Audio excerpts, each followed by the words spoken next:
Bom, pessoal, aqui nós começamos, nós já estamos na metade do trabalho aqui, do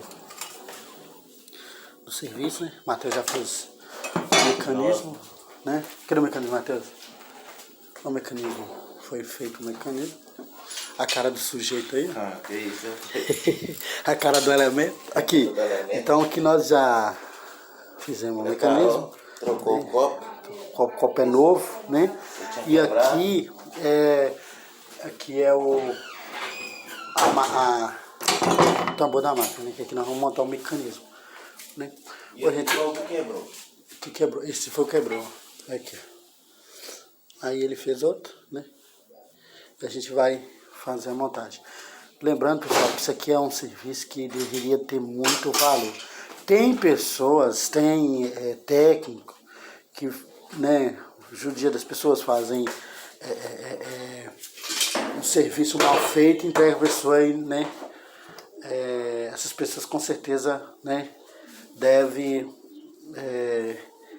responder por isso, né? Mas a gente não, a gente trabalha, faz o serviço da gente certinho, com garantia, graças a Deus, faz o serviço tudo bem feito. Olha, isso aqui vai ser tudo com limpeza, tudo certinho, para não ter problema com o cliente, para a gente não passar vergonha para o cliente também. Então a gente faz o serviço da gente bem feito, da garantia, né? Do jeito certinho. E aí tá aí, a gente vai começar a limpeza agora. E na hora da montagem eu vou acabar de filmar para vocês, pra gente mostrar para vocês como são feitos o nosso trabalho aqui, né? E lembrando aqui também, pessoal, todo dia eu vou postar um vídeo do nosso trabalho, todo dia. Então vou ensinar também, a gente vai ensinar as pessoas também que têm curiosidade na hora de consertar a sua máquina ou na hora de fazer um orçamento, né? Às vezes um técnico vai na sua residência fazer um orçamento e cobra um preço abusivo. A gente vai chegar mais ou menos num valor certo para vocês entenderem realmente se é um preço abusivo ou não, tá bom? E aqui eu vou deixar meu muito obrigado para as pessoas e pelos meus clientes também, né? Pelos nossos clientes aí que confiam no nosso trabalho, graças a Deus, que nós trabalhamos aqui na cidade de Governador Valadares e sempre a gente está sendo gratificado pelo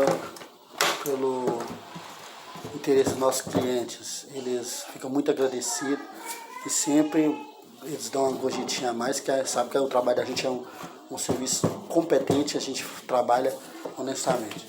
Muito obrigado aí, tá? Depois eu vou deixar o nome dos clientes aqui também, que já vieram aqui, já agradeceram o nosso trabalho, né? Eu vou fazer uma lista direitinho e vou separar. Muito obrigado, tá bom? Valeu, tchau, tchau.